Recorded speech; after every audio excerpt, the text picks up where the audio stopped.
Hello. അപ്പോൾ SLC എക്സാമിൻ്റെ English question പേപ്പറിൽ എപ്പോഴും കാണുന്നൊരു ക്വസ്റ്റ്യനാണ് പ്രൊഫൈൽ തയ്യാറാക്കാൻ. അപ്പോൾ ഇത് രവീന്ദ്രനാഥ് ടാഗോറിൻ്റെ പ്രൊഫൈൽ തയ്യാറാക്കാനാണ്. അത് നമുക്ക് 2019 അതുപോലെ തന്നെ 2024 സെയിം ക്വസ്റ്റ്യനാണ് ചോദിച്ചിട്ടുള്ളത്. 2019, 2024. അപ്പോൾ നമുക്ക് പ്രൊഫൈലൊന്ന് എങ്ങനെ എഴുതുന്നത് നോക്കാം. ഓക്കെ, അപ്പോൾ ഇവിടെ പ്രൊഫൈൽ കൊടുത്തിട്ടുണ്ട്.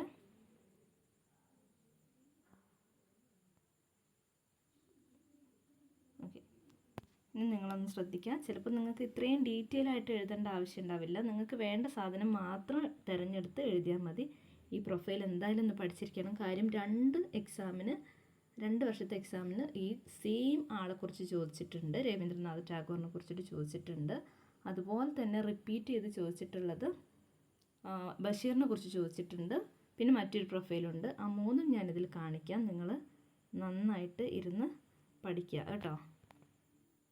ആ മുകളിലുള്ള ക്യാരക്ടർ സ്കെച്ച് നിങ്ങൾ നോക്കണ്ട, ഈ എഴുത്ത് മാത്രം ശ്രദ്ധിച്ചാൽ മതി. ഇത് ജസ്റ്റ് ഒന്ന് വായിക്കുക, ഇത് മനസ്സിലുണ്ടാവണം കേട്ടോ. പിന്നെ അത് എളുപ്പമാണ്. പ്രൊഫൈൽ ഉണ്ടാക്കുക എന്ന് പറഞ്ഞാൽ വളരെ എളുപ്പമുള്ളൊരു കാര്യമാണ്. അതുകൊണ്ട് ഇപ്പോൾ ഈ എക്സാമ്പിൾ തന്നിട്ടില്ലെങ്കിലും നിങ്ങൾക്ക് അത് എഴുതാനാവും. എന്നാലും ഞാൻ ജസ്റ്റ് ഒന്ന് തന്നതാണ്. നിങ്ങൾക്കത് പ്രതീക്ഷിക്കാവുന്ന ക്വസ്റ്റ്യനാണ് കേട്ടോ.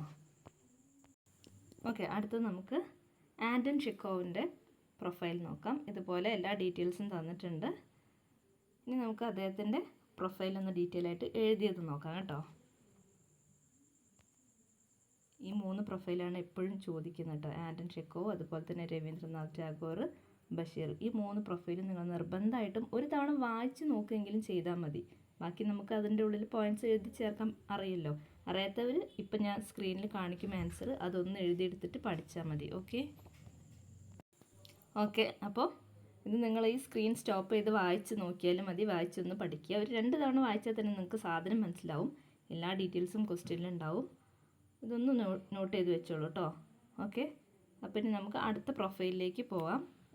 അപ്പോൾ ഇതുപോലെ വർഷങ്ങളായിട്ട് ചോദിച്ചു വരുന്ന ക്വസ്റ്റ്യൻസ് ഞാൻ ഇതിന് ശേഷം ഇനി അടുത്ത ഓരോ വീഡിയോസിൽ ഇങ്ങനെ അപ്ലോഡ് ചെയ്യാം കേട്ടോ. ക്യാരക്ടർ സ്കെച്ചും അതുപോലെ തന്നെ അപ്രിസിയേഷൻ, ബാക്കി ഒരുപാട് ക്വസ്റ്റ്യൻസ് ഉണ്ട്. ഇതിപ്പോൾ നമ്മളൊരു കഴിഞ്ഞ 5 വർഷത്തെ ക്വസ്റ്റ്യൻ പേപ്പർ എടുത്തിട്ടാണ് അനലൈസ് ചെയ്തിട്ടാണ് ഈ ക്വസ്റ്റ്യൻസ് നിങ്ങൾക്ക് പറഞ്ഞു തരുന്നത്. ഓക്കെ, അപ്പോൾ ഇനി അടുത്ത പ്രൊഫൈൽ നോക്കാം.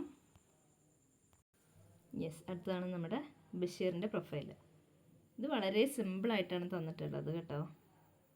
ഈ ഡീറ്റെയിൽസ് വളരെ കുറച്ചേ ഉള്ളൂ. അപ്പോൾ എളുപ്പം തന്നെ എഴുതി മാർക്ക് സ്കോർ ചെയ്യാൻ പറ്റും അല്ലേ. ബഷീറിൻ്റെ പ്രൊഫൈൽ വന്നാൽ ഈസിയാണ്. ഓക്കെ, ഡീറ്റെയിൽസ് കണ്ടല്ലോ. ഇനി നമുക്കതൊന്ന് എഴുതി നോക്കാം. Vaikom Muhammad Basheer was born on 21st January 1908 in Thalayolaparambu in Kottayam ഡിസ്ട്രിക്റ്റിലാണ് കേട്ടോ ജനിച്ചത്. He popularly referred to as the Beypore Sultan. Okay, നിങ്ങൾക്ക് എല്ലാവർക്കും അറിയാം ബേപ്പൂർ സുൽത്താൻ എന്നാണ് അദ്ദേഹത്തിനെ വിളിച്ചുകൊണ്ടിരുന്നത് അല്ലേ. Fathima Beevi is the spouse of Basheer. ബഷീറിൻ്റെ ഭാര്യയുടെ പേരാണ് ഫാത്തിമ ബീവി അല്ലേ. ഫാബി എന്നായിരുന്നു അദ്ദേഹം സ്നേഹത്തോടെ വിളിച്ചിട്ടുണ്ടായിരുന്നത്. His important works are Balyakalasakhi, Shabdangal, Pathummayude ആട്, ഒക്കെ നിങ്ങൾക്ക് അറിയാമല്ലോ. ഫേമസ് വർക്കാണ് ഇതൊക്കെ കേട്ടോ. അദ്ദേഹത്തിൻ്റെ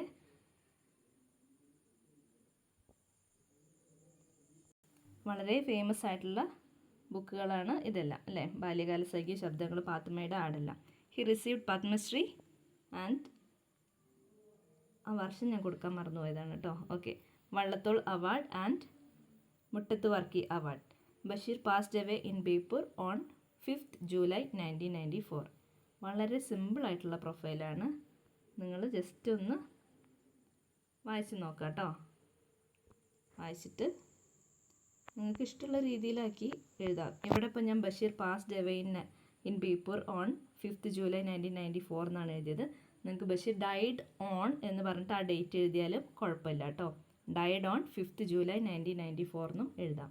ഓക്കെ, സ്റ്റാർട്ടിങ് എങ്ങനെ എഴുതണം?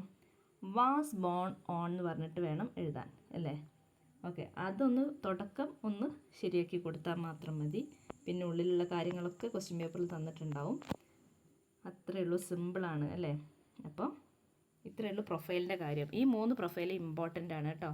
3 നിങ്ങളൊന്ന് പഠിച്ചു വെക്കണം. ഓക്കെ, അപ്പം നെക്സ്റ്റ് വീഡിയോയിൽ കാണാം.